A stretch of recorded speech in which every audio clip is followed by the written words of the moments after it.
नमस्कार, मैं डॉक्टर शुचि तिवारी अपने 12 वर्ष के विभिन्न संस्थाओं के टीचिंग एक्सपीरियंस से मैंने ये महसूस किया कि ग्रेजुएशन और पोस्ट ग्रेजुएशन के दौरान विद्यार्थियों के सामने जो एक सबसे बड़ी समस्या आती है, उसमें पहली है राग गायन कैसे प्रस्तुत करें और दूसरा तबले से कैसे मिलें। तो एक शिक्षक, एक संगीत साधक होने के नाते मैंने सोचा क्यों न एक छोटी सी कोशिश की जाए विद्यार्थियों के लिए, जिससे ये हमारे विद्यार्थी शास्त्रीय संगीत को समझ सके और जिससे हमारा ये शास्त्रीय संगीत पुष्पित पल्लवित हो सके। इसी के लिए मैंने एक छोटी सी कोशिश किया है। आप सभी से शुभकामनाएं अपेक्षित हैं और इसमें यदि कोई त्रुटियां हों तो कृपया मुझे बताने का कष्ट करेंगे। आज राग गायन को समझाने के लिए मैंने राग भैरव का चयन किया है, क्योंकि ग्रेजुएशन तक आप सबने, क्योंकि भैरव प्रारंभिक राग है, आप सबने सीखी हुई होगी और आपको इसमें राग गायन सीखने में सुविधा होगी। प्रारंभिक राग होने के नाते, आधार राग होने के नाते, प्रातःकालीन संधि प्रकाश राग होने के नाते रियाज के लिए बहुत अच्छी है। तो प्रस्तुत है राग भैरव। सबसे पहले मैं आपको ओरली एक मोटा मोटा बता दूंगी कि कैसे राग गायन करते हैं, फिर उसके बाद प्रैक्टिकली उसको समझाने की कोशिश करूंगी। राग गायन शुरू करने से पहले हम लोग सबसे पहले स्वर विस्तार करते हैं, उसके बाद विलंबित ख्याल शुरू करते हैं। विलंबित ख्याल में सबसे पहले स्थाई गाते हैं, स्थाई के बाद हम लोग उसका आलाप या बोलालाप करते हैं, जो प्रायः मंद्र सप्तक से शुरू करते हैं। 2-4 आलाप करते हैं और क्रमशः मंद्र सप्तक से उत्तरार्ध की ओर हम लोग, यानी पहले मध्य सप्तक और फिर उत्तरार्ध की ओर बढ़ते जाते हैं। और जब हम लोग तार सा तक पहुंचते हैं तो वहां से हम लोग अंतरा प्रारंभ कर देते हैं। फिर इसी प्रकार अंतरे में 2-4 आलाप करते हैं, फिर अंतरे को गाते हैं, पुनः लौटकर स्थाई पर आते हैं और थोड़ी सी लय बढ़ाते हैं स्वर बांट और बोल बांट के लिए। उसके पश्चात थोड़ी सी और लय बढ़ाते हैं तानों के लिए, मगर उतनी ही लय जिसमें आपके ताने या आपके गले के दाने साफ साफ सुनाई दें। उसके बाद हम लोग द्रुत ख्याल शुरू करते हैं। जैसा कि नाम से ही विदित है, द्रुत ख्याल द्रुत गति में होता है, लय इसमें बढ़ी हुई होती है और सबसे पहले उसमें भी हम लोग स्थाई करते हैं। स्थाई में छोटे छोटे बोल करते हैं, बंदिश के बोलों को ही छोटे छोटे बोल बनाकर हम लोग लेते हैं और क्रमशः मंद्र सप्तक से तार सप्तक की ओर चलते हैं। तार सप्तक में तार सा टच करते ही अंतरा पकड़ते हैं, फिर अंतरे में 2-4 बोल करते हैं और पुनः लौटकर स्थाई पर आ जाते हैं, थोड़ी सी लय बढ़ाते हैं और ताने कर लेते हैं। तो ये एक मोटा मोटा खाका हो गया कि कैसे हम लोग राग गायन करते हैं। ग्रेजुएशन तक तो ठीक था, आपने इंटर तक ठीक था, 12th तक कि आपने लिखा लिखाया, बंधा बंधाया, बंदिश को कंठस्थ किया, गा के सुना दिया। परंतु ग्रेजुएशन लेवल पे आपको, जहाँ तक मेरा ख्याल है, बाकायदे 48 की लय में गाना चाहिए, अपने से आलाप तान बनाने की कोशिश करनी चाहिए और यही वो समय था जब हम लोगों ने भी ये काम किया था और तब आप जाकर पोस्ट ग्रेजुएशन तक आते आते इसमें सिद्धस्त हो जाते हैं। तो इसी क्रम में एक छोटी सी कोशिश, राग भैरव, संपूर्ण जाति, रे ध कोमल, बाकी सभी स्वर शुद्ध। सबसे पहले स्वर विस्तार।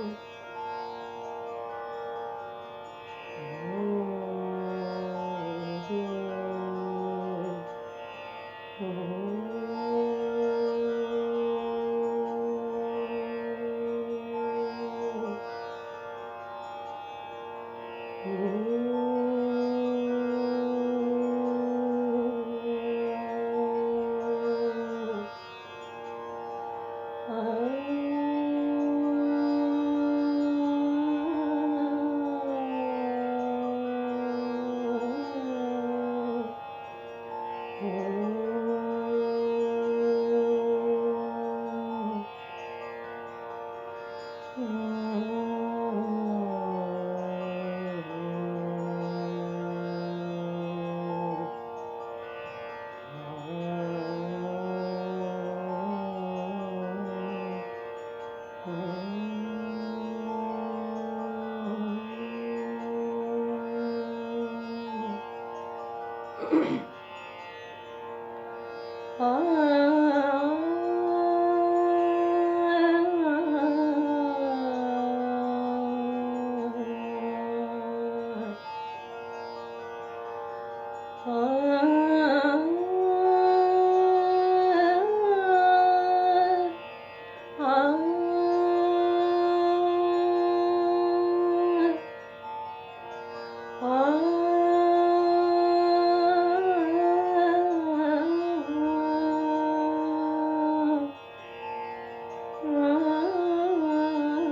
हम लोग विलंबित ख्याल शुरू करेंगे और उसको शुरू करने से पहले मैं आपको तबले के बारे में थोड़ा सा आइडिया दे दूं, जिससे आपको समझने में आसानी होगी।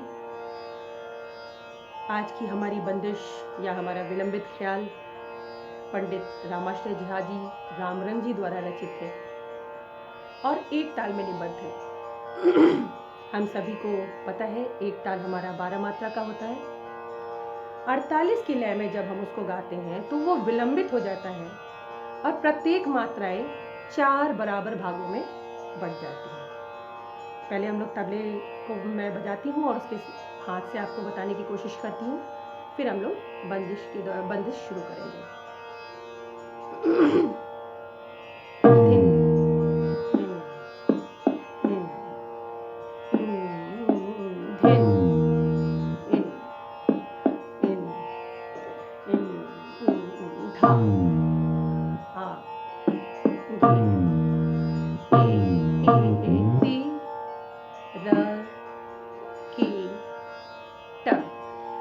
इसी तरह पूरी 12 मात्रा। और आपको समझना इतना है कि इस ताल को आप इस रिदम के हिसाब से पहले तो समझ लीजिए।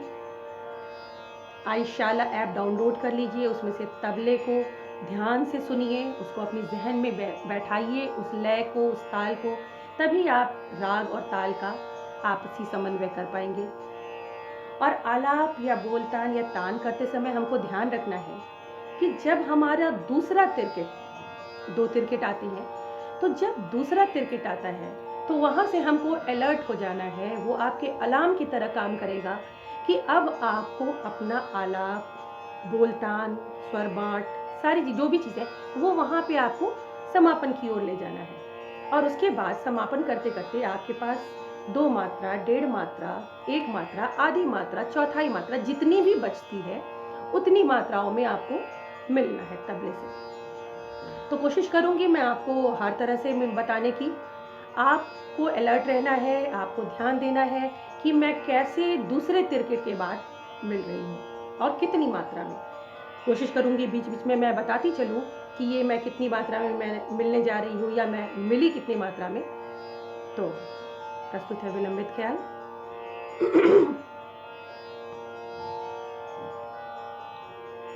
ला ला ना जाओ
तिरकिट हो गया आपका। ला ना ना जागो ला ला ना जागो ला ना ना जागो। अभी हम लोग दो मात्रे में मिलेंगे हाई लेकर। दूसरा हम लोग बोल में करते हैं आलाप। ला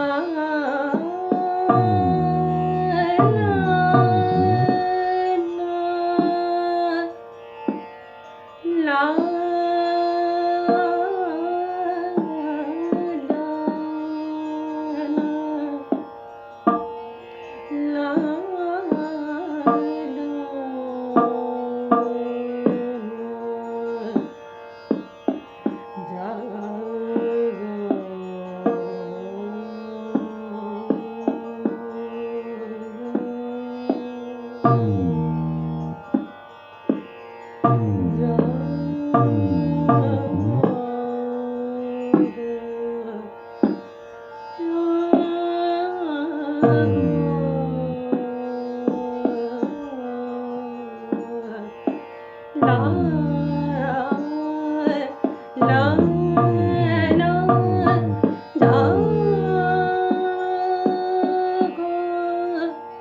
हम लोग उत्तरार्ध की तरफ चलते हैं।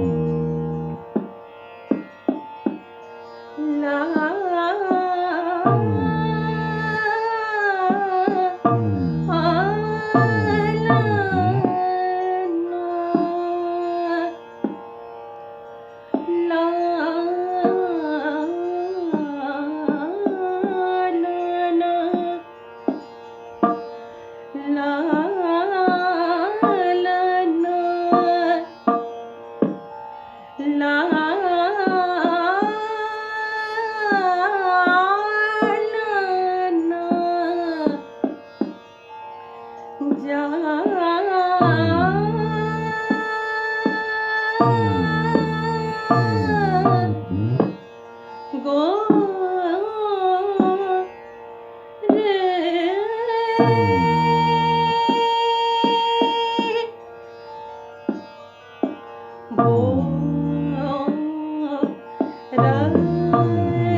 भोर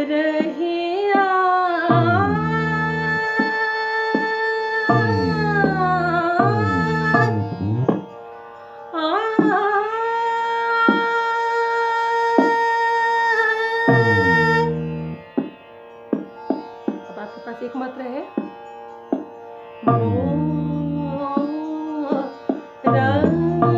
रही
अब यहाँ पे हम लोग स्वर बांट के लिए थोड़ी सी लय बढ़ाएंगे और स्वरों में लेंगे। अब लय के हिसाब से हम लोग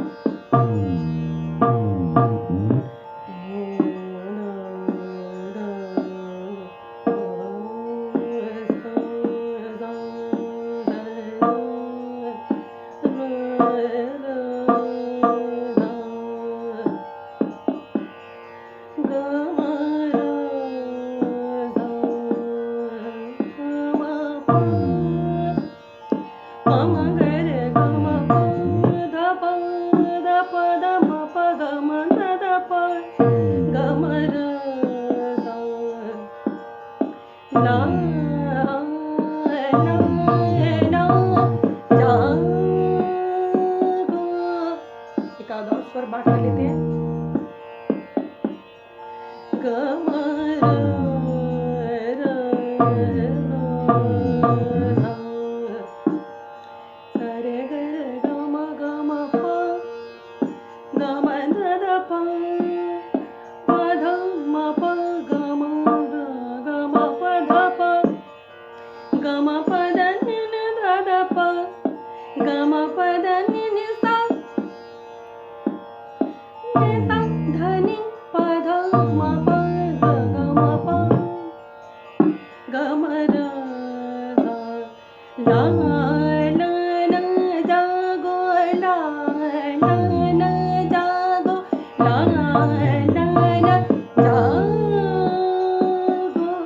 बोल में करते हैं।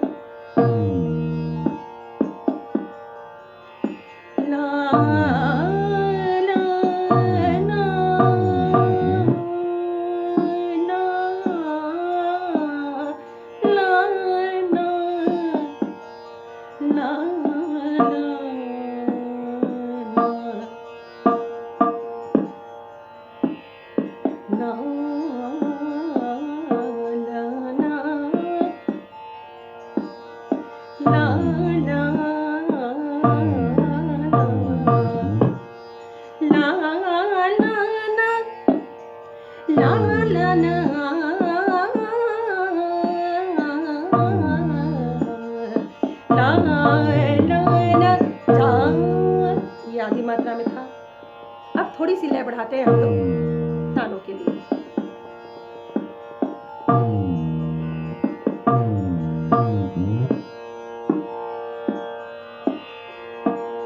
सिंपल सिंपल ताने लेते हैं, सिर्फ आगे बढ़ते चलेंगे और बिल्कुल सिंपल ताने। पहले मैं स्वर में आपको बता दूं। सारे गरे सारे गम गरे सारे गम पाम गरे सारे गम पद पाम गरे सारे गम पद नि ध पाम गरे सारे गम पद नि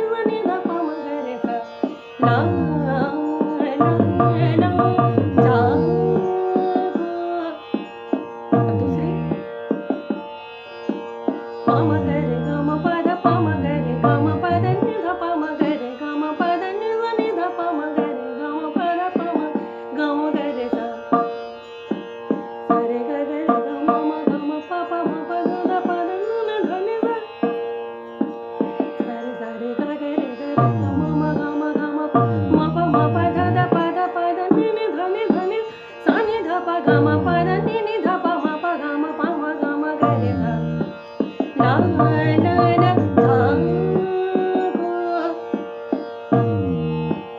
रे ग ग रे ग ग रे ग रे ग सा रे ग म प म प प ग म म ग म म रे ग ग रे ग ग रे ध सा रे ग म प द नि नि ध ध प ग म प द नि नि ध नि ध ध ध नि नि प द ध म प प ग म म रे ग ग रे ध सा रे ग रे ग म प म प द नि ध नि ध सा नि ध प ग म प द नि नि ध प म प ग म प म ग म ग रे सा ला ला धा गो। अब हम लोग इन्हीं तानों को, जो मैंने बताया, जितने भी पैटर्न बताए, अब आप इनको आकार में लेने की कोशिश करिए।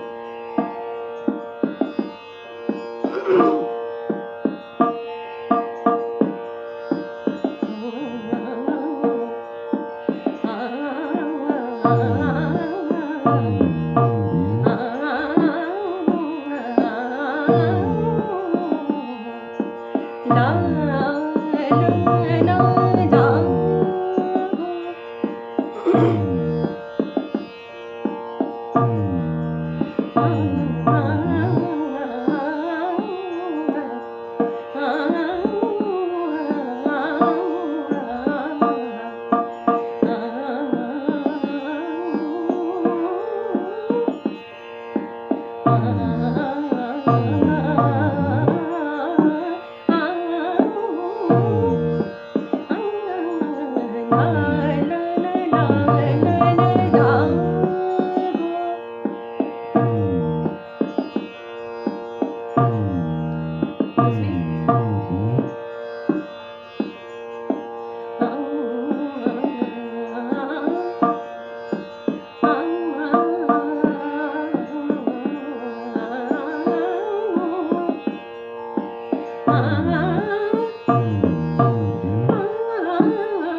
विलंबित ख्याल में मैंने आपको 3-4 पैटर्न की ताने बताई पहले स्वर में, फिर उनको आकार में करके बताया।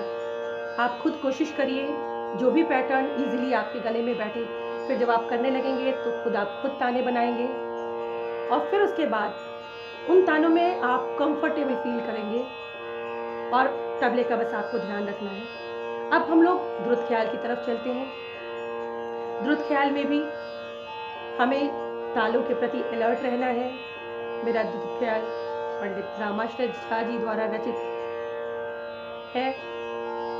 ये 3 ताल में, मोस्टली हमारे द्रुत ख्याल 3 ताल में है और हमारी बंदिश शुरू हो रही है 12वीं मात्रा से और जा पर इसका सम है। तो मैं आपको तबले में वही क्रिया जैसे मैंने आपको एक ताल में किया था, एक बार तबले में मैं आपको करके बता देती हूँ, तबले के बोलों से गिनती के आधार पे, जिससे आपको सुविधाजनक हो बंदिश को पकड़ने में।